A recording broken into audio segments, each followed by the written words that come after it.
নিজেদের অর্থ শুধু হবে না, আমাদের বাইরে থেকে অর্থ আনতে হবে। লক্ষ্য করতে হবে আমরা যেন পরমুখাপেক্ষী না হই। অর্থের একটা সবচেয়ে বড় অপচয় হয়, যেটা আমি দেখতে পেলাম, যে আমাদের যে প্রকল্পগুলি নেওয়া হয় এটা কিন্তু অনেক সময় not based on felt needs. যে আমরা যে কর, আপনারা যে কর আহরণ করেন সেইটা একটা ডেফিসিট বাজেট থাকে, একটা বড় অংশ কিন্তু বাইরে থেকে আনতে হয়।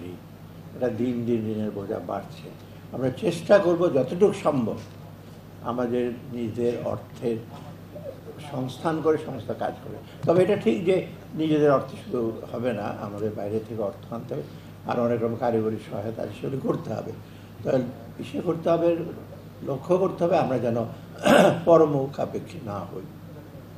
একটা কথা আছে ইংরেজিতে, if your hand is somebody else's pocket, if he moves you have to move. আপনার হাতটা যদি আমার পকেটে থাকে, আমি ডান দিকে গেলে আপনিও যাবেন, বা দিকে গেলে আপনিও যাবেন, সেটা কিন্তু হারে হারে আমরা উপলব্ধি করছি। স্বাস্থ্যকর অল টাইম হানিকম, সব সময় অল টাইম হেলদি লাইফ।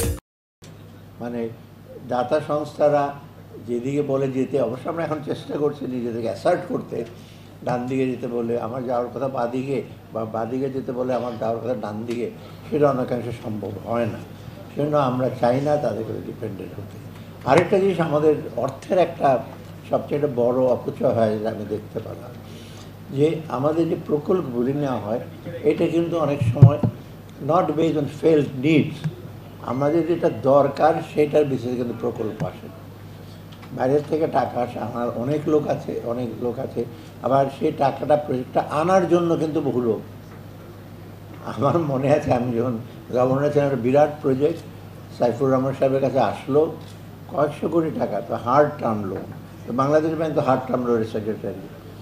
তাই আমি সে ইডিকে বললাম, স্যার এটা কী করবো, যে এটা আমি দেখো ঠিকঠাক করে, বলতে না নেওয়ারই বেটার।